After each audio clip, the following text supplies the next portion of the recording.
Hello friends, welcome to the Future Academy. तो आज के इस वीडियो में हम चैप्टर नंबर 2 बूढ़ी काकी के स्वाध्याय के अंदर क्वेश्चन नंबर 5 जो है आशय स्पष्ट कीजिए, इसमें जो 2 क्वेश्चन आपको दिए गए हैं उसको हम सॉल्व करेंगे, उसको हम लर्न करेंगे।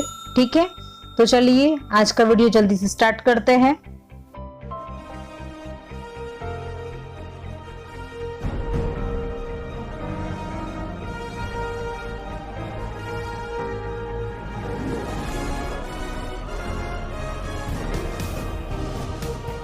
नंबर 1 यहाँ पे दिया गया है, बुढ़ापा बहुधा बचपन का पुनरागमन हुआ करता है। तो इस वाक्य के जरिए लेखक हमें क्या कहना चाहते हैं, इसका आशय हमें स्पष्ट करना है। वो इस सेंटेंस के पीछे इसका मर्म क्या छुपा हुआ है वो आपको लिखना है। तो ये आंसर जब आप अटेम्प्ट करो तो आपको आई थिंक 10 से 15 वाक्यों के अंदर इसको लिखना होता है। ये लॉन्ग क्वेश्चन में पूछा जाता है, यानी आपको इसके आई थिंक यहाँ पे अगर आपका पेपर स्टाइल देखने जाए तो आपको आशय स्पष्ट कीजिए के 3 मार्क्स दिए गए हैं। तो एटलीस्ट आपको 10 सेंटेंस से लेकर 12, 13, 14 आप जितने चाहिए उतना लिख सकते हैं। तो ओके, तो चलिए स्टार्ट करते हैं। इसका उत्तर कैसे लिखना है, तो यहाँ आपको ऐसे लिखना है कि लेखक कहते हैं कि बुढ़ापा बचपन का ही एक रूप है। वृद्धावस्था में मनुष्य की हरकतें बच्चों जैसी हो जाती है। वृद्धावस्था में मनुष्य के अंग प्रत्यंग कमजोर हो जाते हैं और उन्हें बच्चों की तरह दूसरों का सहारा लेना पड़ता है। दिमाग कमजोर हो जाता है और याददाश्त बच्चों की तरह हो जाती है। दांत गिर जाते हैं और मनुष्य का मुंह बच्चों की तरह पोपला हो जाता है। बच्चों की तरह वृद्धों को मान अपमान की परवाह नहीं होती। जैसे बच्चे की बातों पर ध्यान नहीं दिया जाता, उसी प्रकार वृद्धों की बातों पर भी ध्यान नहीं दिया जाता। उनकी इच्छा अनिच्छा का भी कोई महत्व नहीं होता। वृद्धावस्था और बचपन की अधिकांश बातों में समानता होती है। इसीलिए कवि कहते हैं, इसीलिए कहा जा सकता है कि बुढ़ापा बहुधा बचपन का पुनरागमन होता है। यानी अगर आप बचपन को और बुढ़ापे को कंपेयर करो तो दोनों में सिमिलैरिटीज ज्यादा है।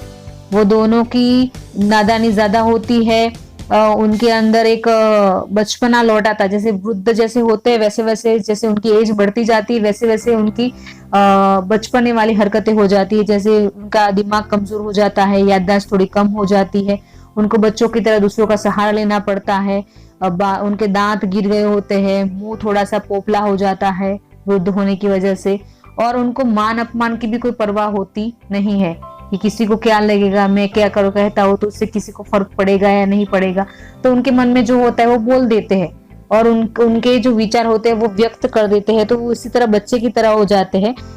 ये भी कहा गया है कि जैसे हम बच्चों की बातों पर ध्यान नहीं देते वैसे हम बूढ़ों की बातों पर भी कोई ध्यान देते नहीं है। उनकी इच्छा अनिच्छा, उनकी मर्जी को पूछना भी हम जरूरी नहीं समझते। इसीलिए यहाँ पे लेखक ने ऐसा कहा है कि बुढ़ापा बहुधा बचपन का पुनरागमन होता है, यानी देखने जाओ तो जैसे बचपन लौट आया ऐसा लगता है।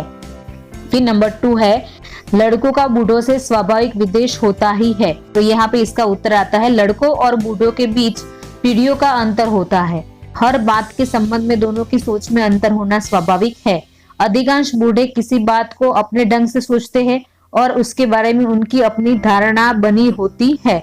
हर बात को अपने इसी पैमाने पर कसने का वो प्रयास करते हैं, जबकि नई पीढ़ी के लड़कों की सोच नए ढंग की होती है। इसलिए दोनों के विचारों में टकराव होना स्वाभाविक है। इस अर्थ में लड़कों और बूढ़ों में स्वाभाविक विद्वेष होता है।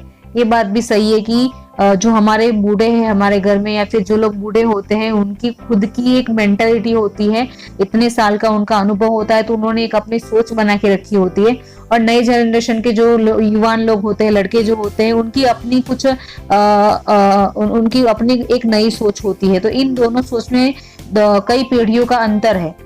ओके, कई एक्सपीरियंस का भी अंतर है। एक बहुत बुजुर्ग है, वो एक्सपीरियंस है, तो बच्चे जो है, लड़के जो है वो अभी नए नए आए हैं तो वो अपनी तरीके से कुछ करना चाहते हैं। तो इन दोनों की जो सोचने का तरीका है, सोचने का ढंग है, उस बहुत ज्यादा डिफरेंस है। और उसके साथ साथ इन दो जो बूढ़े लोग होते हैं उन्होंने अपनी एक खुद की एक धारणा बना के रखी होती है, अपनी एक सोच बना के रखी होती है और वो उसी पैमाने पे सोचते हैं, इसके अलावा कुछ और सोचते नहीं। और नई जनरेशन जो है वो भी ऐसे ही है, वो अपने तरीके से ही सोचती है। इसी अर्थ को समझाते हुए लेखक ने यहाँ ये कहा है कि लड़कों का बूढ़ों से स्वाभाविक विद्वेष होता ही है। तो ये दोनों जो आशय स्पष्ट कीजिए के 2 क्वेश्चन थे वो हमने सॉल्व कर दिए हैं। आई होप आपको समझ में आ गए होंगे। अगर आपको कोई क्वेरी है तो आप कमेंट सेक्शन में लिख सकते हैं। एंड अगर आपको ये वीडियो पसंद आया है तो लाइक प्रेस करना मत भूलिएगा। एंड चैनल को अभी तक सब्सक्राइब नहीं किया है तो सब्सक्राइब कीजिए, दूसरों के साथ शेयर भी कीजिए।